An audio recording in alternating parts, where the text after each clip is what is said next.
అసలు నడుస్తుందా లేదా, మూసేస్తారా అమ్ముతారా అనేటువంటి పరిస్థితి నుంచి ఈరోజు మహాలక్ష్మి స్కీమ్ ద్వారా ఫ్రీ బస్ రైడ్ మహిళలకు ఇస్తూ ప్రతి నెల మేము కట్టినటువంటి డబ్బులు గత ప్రభుత్వాలాగా స్కీమ్ అనౌన్స్ చేసి ఆయా కార్పొరేషన్స్ని వాడేటట్టు చేసి ప్రభుత్వాలు డబ్బులు కట్టకుండా ఉండే చివరికి ఆ కార్పొరేషన్లన్నీ మూసేసే పరిస్థితి వచ్చింది.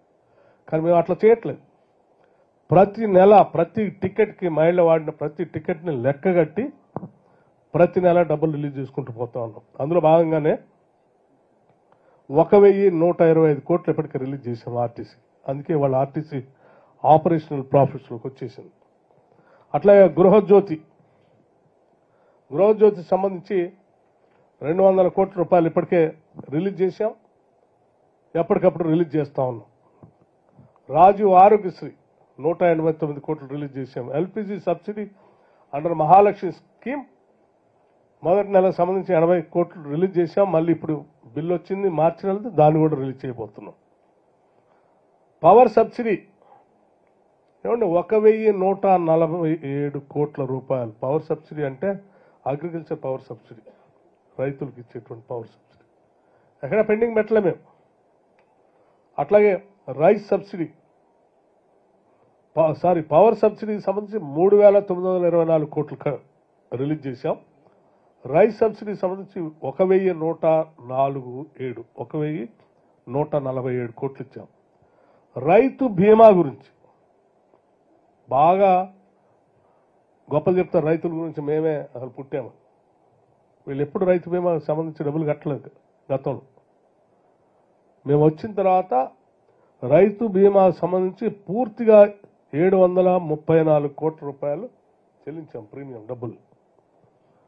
డైట్ బిల్స్ ఇచ్చాం, మిడ్ డే మీల్స్కి ఇచ్చాం, అంగన్వాడీ శాలరీస్ ఇచ్చాం, హోంగార్డ్ శాలరీస్ ఇచ్చాం. డ్వాక్రా ఉమెన్కి ప్రత్యేకంగా మేమే ఎక్కడ హామీలు ఇవ్వలేదు.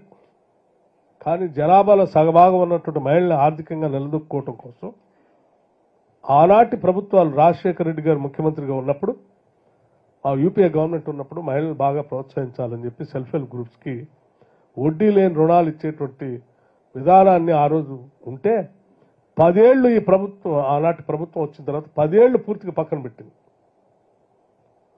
మేము ప్రత్యేకంగా 7వ తారీఖు నుంచి మేము అధికారంలోకి వచ్చిన దగ్గర నుంచి మొదలుపెట్టి ఇప్పటి వరకు మహిళలందరికీ ఒక పిలిపించి తిరిగి వడ్డీ లేని రుణాలు మీకు ఇస్తాం, మీరు సంపూర్ణంగా రుణ సదుపాయాన్ని బ్యాంకుల నుంచి పొంది మీరు ఆర్థికంగా నిలదొక్కునే కార్యక్రమాన్ని చేపట్టండి అని చెప్పి హైదరాబాద్ నగరం నడిబొడ్డులో భారీ బహిరంగ సభ ఏర్పాటు చేసి ఆ బహిరంగ సభలో చెక్ని ఆ రోజు డైరెక్ట్గా ఇచ్చాం. మాటలు చెప్పడం కాదు, చెక్కే ఇచ్చాం. వాళ్ళకి ఇచ్చి వాళ్ళకు ఒక మాట కూడా చెప్పాం. రాబోయే 5 సంవత్సరాల్లో సంవత్సరానికి 20,000 కోట్ల లెక్క 1,00,000 కోట్ల రూపాయలు రాష్ట్రంలో ఉన్నటువంటి మహిళలందరికీ వడ్డీ లేని రుణాలు అందించే కార్యక్రమానికి అద్భుతంగా మేము ముందు తీసుకొని పోతామని చెప్పాం. It is our commitment. చేస్తాం కూడా. ఎందుకంటే మనీ మన కరోనా కోవిడ్ వచ్చినప్పుడు చాలా ప్రాంతాల్లో ఇబ్బంది పడ్డా కానీ, ఈ రాష్ట్రంలో కానీ మిగతా ప్రాంతాల్లో కానీ Mahatma Gandhi national employment guarantee scheme లాంటివి ఉండబట్టి ఆ డబ్బులు గ్రామీణ ప్రాంతాల్లో సర్క్యులేషన్ అయినాయి కాబట్టి తట్టుకొని నిలబడగలిగారు ప్యారలల్ ఎకానమీతో. సో డెఫినెట్గా మళ్ళీ మహిళల చేతుల్లో ఈ డబ్బులు సర్క్యులేట్ అవుతూ ఉంటే, వాళ్ళు పారిశ్రామికవేత్తలు అవుతూ ఉంటే ఒక కుటుంబం నిలబడి తద్వారా గ్రామీణ వ్యవస్థ కూడా బలపడి ఆర్థిక వ్యవస్థ కూడా బాగా బలోపేతం కావడానికి ఉపయోగం ఉంటుందనే ఆలోచన, దాన్ని బాగా ఎంకరేజ్ చేస్తున్నాం. ఇది ఆర్థికంగా మేము తీసుకునేటువంటి నిర్ణయాలు. దీంట్లో ఎవరైనా ఎక్కడికైనా వచ్చి వాస్తవ విషయాలు తెలుసుకోవటం కోసం, మాట్లాడటం కోసం వచ్చి కూర్చొని మాట్లాడదంటే నేను సిద్ధంగా ఉన్నాను. మేము ఎక్కడ దాయట్లేదు, ట్రాన్స్పరెంట్గా చూపిస్తా ఉన్నాం. ఇది ఆర్థిక పరిస్థితి. ఇక మీరు కరెంటు గురించి మాట్లాడుతున్నాను చాలా చోట్ల. ఏమంటే నేను కరెంటు సంబంధించి కూడా చాలా స్పష్టంగా చెప్పదలుచుకున్నాను. కరెంట్ అనేది ప్రతి సందర్భంలో మనిషి జీవితంలో అతి ముఖ్యమైనటువంటి అంశం. రాష్ట్రానికి సంబంధించినటువంటి జిఎస్డిపి కూడా ఇట్ ఈజ్ ఇంటర్లింక్డ్. మనం నిరంతరాయంగా కరెంట్ అందించగలిగినప్పుడు రాష్ట్ర ఆర్థిక స్థితిగతులు కూడా మెరుగుపడి ఆదాయం కూడా పెరగడానికి ఉపయోగపడేటువంటి కార్యక్రమం ఇది. కేవలం ఏదో లగ్జరీ కోసం గురించి కాదు.